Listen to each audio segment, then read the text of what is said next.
Hello, my friends. It's Ranger Russ from the Meigs Nature Center. I am very excited to be doing another Facebook Live program for you. I want to let everybody know these programs happen Tuesday through Friday at 11 o'clock.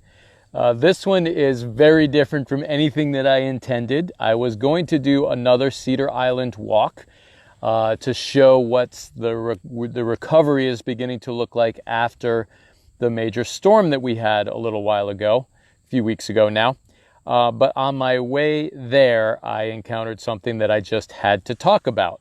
So before I show you that, let me show you where I am right now.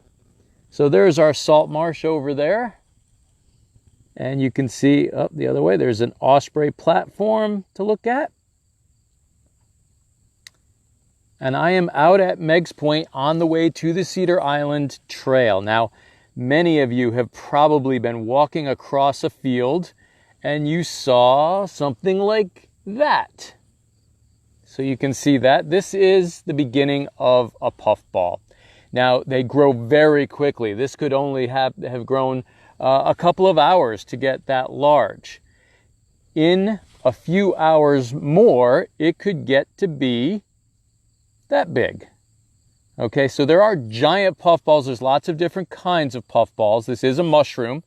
The giant puffball is found mostly on this side of the Rocky Mountains. So they're found all over the eastern half of the United States. Not so much on the western half for the giant puffball. They do have puffballs over there. And puffballs are found all around the world. Now, before I get too much further in, I want to remind everybody, if you would please post where you're messaging from. If you have any questions or comments, I will try and cover them as we go through this program. And hello, Michigan again. I think I see Michigan pretty regularly now. So, the giant puffball. This is going to grow very quickly. In a day or so, it's going to be as big as it's going to get. They can get to be between 4 inches and 27 inches across. However, the record, at least what I could find, was 59 inches. That is almost 5 feet. Imagine a mushroom 5 feet across. I just can't even imagine that. The largest ones I've seen probably a little bit smaller than a soccer ball. That to me was absolutely incredible. That was amazing. This mushroom here, this is pretty large. This grew overnight. That's all it took. Overnight, boom, there was that mushroom. It wasn't there yesterday. Today, we've got a puffball growing. This little one over that I showed you at the beginning. Let's see if I can get them both in the picture at the same time. This one's a couple of hours, okay? And it actually looks like it's already coming out of the ground. So what we're looking at is the fruiting body of this mushroom. Beneath the ground is the real mushroom. This is like the apple on an apple tree, okay? You can pick it, harvest it, mow it over. It's not going to affect the actual mushroom, which is underground.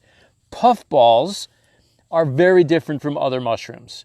They don't have pores or gills on the underside. Sometimes you've seen the gills or the pores where the spores are released. The puffball gets this thick fruiting body, thick, white, firm fruiting body that eventually turns to spores. And that's when you tap on it or touch it and you get a little puff of purplish smoke coming out of it. That purple smoke are the pores, spores, which are spreading the mushroom around. Sometimes you will find these in a ring. Mushrooms will often grow in rings. They call them fairy rings, where the mushroom is growing, it looks like in a perfect circle, and that's just because of the mushroom underground. That's the shape of the mushroom, with the outer edge is where the fruit is growing. Puffballs are edible. Now, before anybody goes out and tries to eat one, I'm going to tell you right now, you should not do this. There are lookalikes that are deadly. So you want to be really careful about the puffball. You eat them when they are white. If you know your mushrooms, you can eat them when they're white. As soon as they start to turn color, which they'll turn a yellowish to a brown and eventually a purpley brown color, once they start turning color, they are not edible. Or if you cut them open and it's not a firm, white, fleshy meat inside, if it's begun to get soft or change color, not edible any longer. And again, I'm not telling people they should go eat this mushroom. You need to be an expert. You need to check with experts. You need to make sure you know your mushrooms before you go out and you start eating them. This mushroom, I have eaten these. They are pretty yummy. It tastes like a very typical mushroom flavor. Many people say it tastes a nutty flavor. I don't taste a nutty flavor. I think it tastes a mushroomy flavor, like an earthy, sort of mushroomy, minerally type of flavor is what I get from most mushrooms. But this one is a lot like tofu, which means whatever you cook it with, it's going to absorb those flavors, and it just gets to be a really flavorful mushroom. So again, these will get to be, in this area, I see them the size of softballs, but again, they can get almost 5 feet across, would be like the record mushroom. I can't even imagine one that large, and hopefully we can find a picture that we can put up on our website and show you a really large puffball mushroom. So these are saprophytes, which means that they are breaking down, they're living off the organic materials that are in the soil, any organic matter. So usually it's dead plants that these will feed on. All right, do we have any questions? Hello, Wilcott, Cromwell, Westerly. I'm seeing a lot of hellos. Brantford. No questions yet. All right, very good. Uncasville, that's my mom. Okay, so these mushrooms, again, they're going to grow in, usually you're going to see them in fields. Occasionally they will grow in a more wooded area. Many times people see them out in a field and they think it's just another piece of litter because they just look so out of place, that large fruiting body growing out in the middle of a field.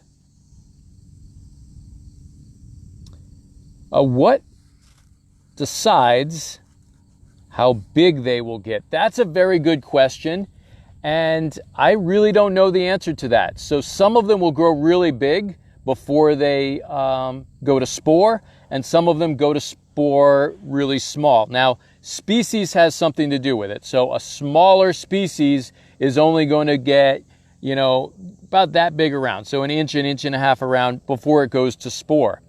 The large ones, though, sometimes they go to spore. Well, this one's going to get larger. So you give this one another 24 hours, and then it will probably start to go to spore. But what determines it, I think it's just how fast it can grow within about that 24-hour window. So it's just how quick it's able to grow, which probably has to do with the amount of nutrients in the soil that they are feeding on. So great question. I love everybody's questions. I'm going to remind everyone that we've got amazing information on our virtual learning center. You can go to meigspointnaturecenter.org, visit the virtual learning center. Lots of vocabulary lists and other activities that go along with our videos. These videos would be great in your classrooms if you are working on any particular unit that you would like us to do a video on. Send us a message and we can try and do something that will fit into the unit that you're working on. Say, for example, you're doing insects or food webs, food chains, life cycles, any of those types of things. We probably have a program or we can do one for you.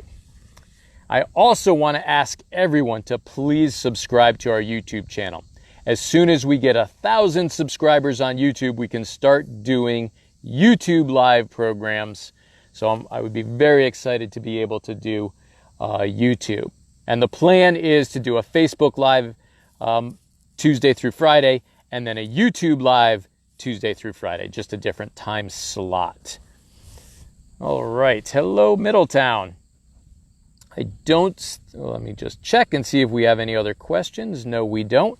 I want to let everyone know currently the Meigs Point Nature Center remains closed, but Hammonasset Beach State Park and most of our other state parks are open. So please continue to visit state parks. No Connecticut resident is more than 15 minutes from a state park, forest, or wildlife management area, which offer great opportunities for hiking and picnicking and just general sightseeing. If you enjoy looking at wildlife, just go out, have a seat, and wait for your wildlife to come to you, because it will happen if you sit quietly long enough. Nature will speak to you. All right, so back to this mushroom. I'm not sure what else I can tell you about it. The mushroom that's below ground is just their small strings. They almost look like roots creeping through the ground. You probably wouldn't notice it if you were to dig it up. You might think it's just the roots of one of these other plants that are growing around here.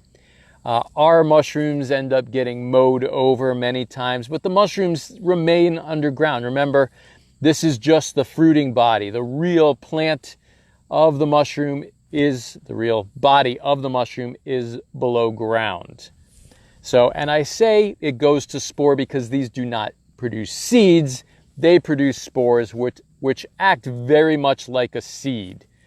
So in very simple terms, the spores will spread like a seed where they land. If they land in the right environment, then they are able to grow in the field and then spread and begin to get larger and larger. Does it matter what size it is? I'm not sure what you mean by size. The size of the fruiting body doesn't really matter. The size of the body underground will have some impact on how large the fruiting body is or how many fruiting bodies there are, because again, you can get that fairy circle.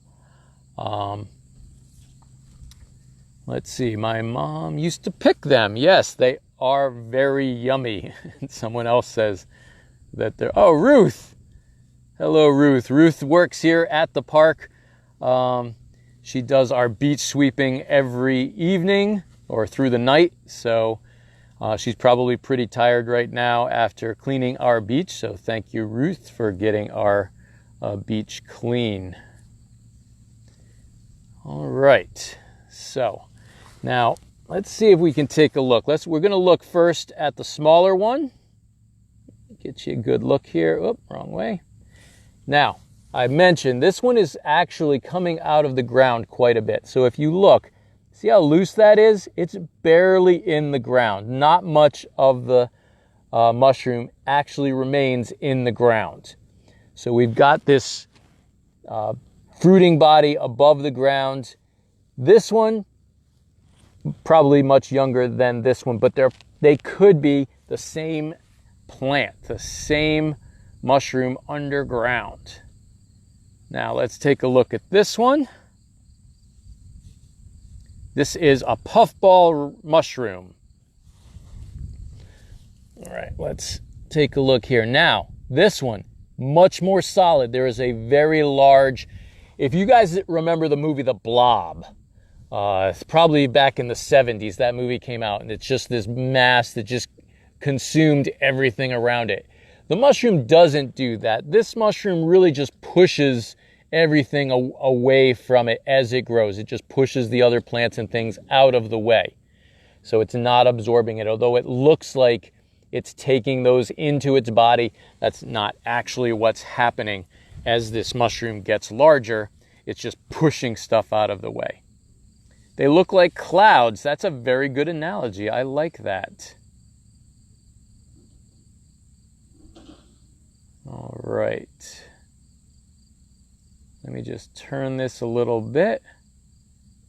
Hey, Sam from Fort Griswold. I remember meeting you. What color is your hair now, Sam? I liked the blue, have to say. I met Sam visiting one of the parks. He happened to live right near there and came over and said hi after I finished up my Fort Griswold program, which is one of my all-time favorite programs. We will be running that one again in my favorite episodes. We'll be doing some favorite episodes coming up, so look for those coming up. Hair's back to brown.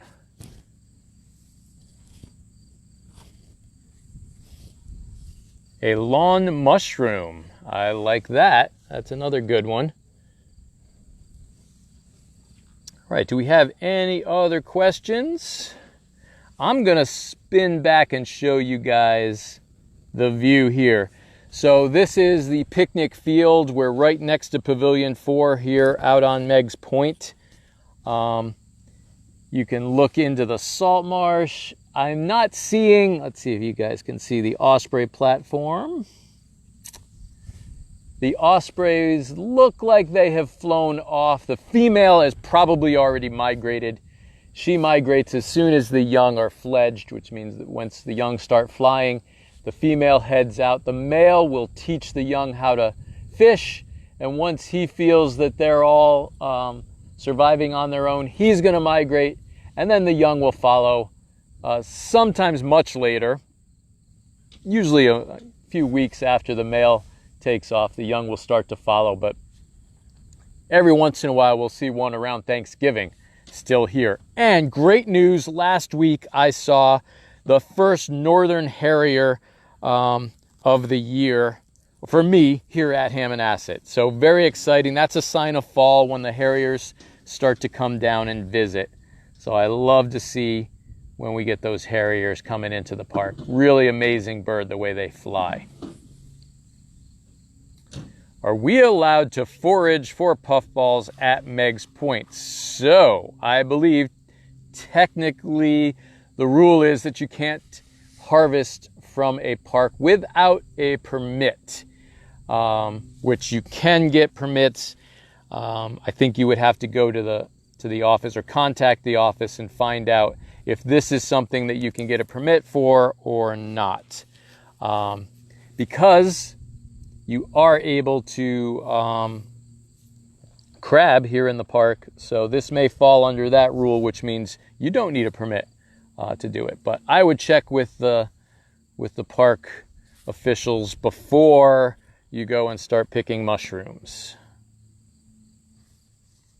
Where do they migrate to? The osprey migrate to South America. So they've got a pretty long flight. They do stop along the way. The adults, they have found that the adults go from one point to another and the same places every year. They will visit on their migration. The juveniles tend to just wander around until they end up in a place where they will spend the winter. And they'll do that the first couple of years. They won't be really exact with their migration route, but as they mature, they will get a more defined route that they take.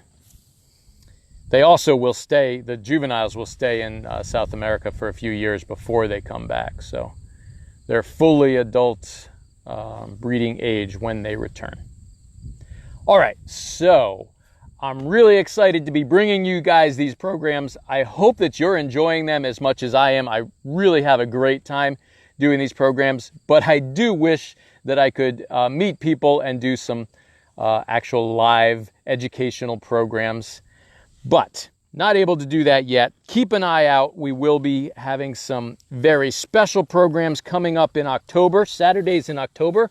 We're going to be doing some Native American experiences. So we'll be talking about the native tribes that lived along the shore and the ways that they hunted. We might be talking about some artifacts that were found here at Hammonasset as well. So keep an eye out for those programs coming up Saturdays in October.